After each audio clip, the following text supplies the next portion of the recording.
I've got a blank piece of paper in front of me. What I'm doing is continuing these features in the face.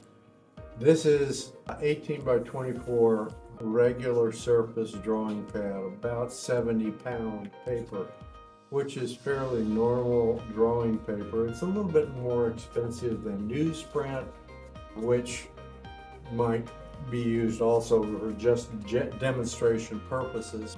I'm going to go ahead and create the features, the nose and the mouth in combination here, so that we kind of see their relationship together. I'll create that. I'm going to begin. Maybe I should tell you also, I'm using some vine charcoal. You can get vine charcoal in soft or medium or hard. I think these are medium, bought from a regular art store. I'm not going to do any advertisements. You can get them in a little packet that don't cost very much.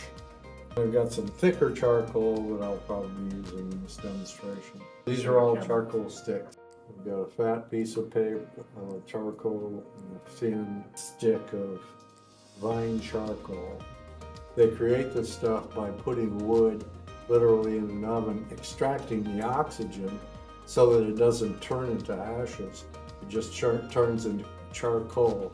You can use it then as a drawing instrument. Don't try it at home though. It takes some good tools to do that sort of thing. Here we go. I'm going to just do the barrel of the nose quickly. The eyeballs will come up here. What I'm going to do is create the end of the nose with a V shape.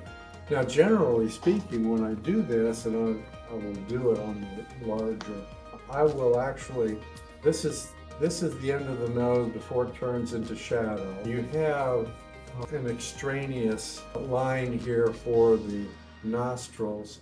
The flare of the nostrils will turn in like this. This is the shape of the nose. Sometimes you actually have a kind of a bulbous shape on the end of the nose. Actually gets a little bit, protrudes a little bit. Now, it is actually nice to look at the contour of the nose to see that there's a lift where the bone meets the gristle.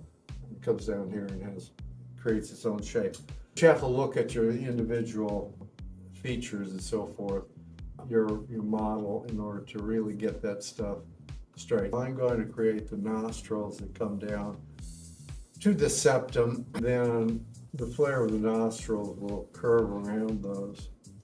Now again, we're using the simple shapes that I've addressed so many times and will address because it's vastly important. What you get on the end of a nose is a highlight. We're going to light it from this left-hand side. You'll have a reflected light on the end of the nose at about that position. Up here, right at this contour that dips before it starts to come up to the brow, there's normally a little bit brighter highlight right up there coming down the barrel of the nose. You'll have a little bit more shadow on the right-hand side if the light's coming from the left. I'm going to create the end of the nose by first of all creating the shape of the core shadow, which is going to look like this. Now it will be shaded into that core shadow. Again, whenever you have the shape of the ball, maybe I should pull that out one of these times and just show you what there is to look at in a normal rounded shape of a ball, because it's probably deeper than most of you actually pay attention to. That's where the deeper shadow will occur. It'll get lighter from that point. It's going to be slightly lighter on this side, be deeper on this side. You have a progression: highlight, halftone, core shadow, reflected light, cast shadow. From the top to the bottom, the core shadow is a little bit deeper, of course, than the core shadow, or the reflected light. We soften the light in and out of those shadow parts, even down here through the septum and so forth. I'm going to create some of the cast shadow now. The light, if it's coming from that direction, will come away from the flare of the nostril on both sides. It's going to come away. It'll actually cross the septum like this and then create a shape of the nose across the upper lip. We'll deepen the cast shadow. Now this is actually not much light enters there, so it's going to be deep, one of the deeper values on the face. Now, where the cast shadow meets the object casting the shadow, it's going to be deeper and get lighter as we come away from there, because further you get from the object that's casting the shadow, the more diffuse the edge of the shadow will become, lighter it will become when it backs away, when it slowly comes away from the object casting the shadow. The edge of a shadow is sharper closer it gets to the object that's casting the shadow. It gets more diffused towards the end. So even though it's deeper, it gets a little bit softer as it comes away from that edge that's casting the shadow. I'll go a little bit faster here with a bigger piece of charcoal. Now, I have heard people say on more than one occasion that they didn't get very deep into talking about realism and how to create it and so forth. It's pretty important to know how to do this, because it simply increases your vocabulary so that you can do whatever you want later on, whether or not you're doing abstract work, because we're into the aesthetics of art. Those are the skills that you'll use: design and drawing. We'll deepen this a little bit. Come up here to the barrel of the nose. There's a slight indentation. It's going to get slightly deeper there.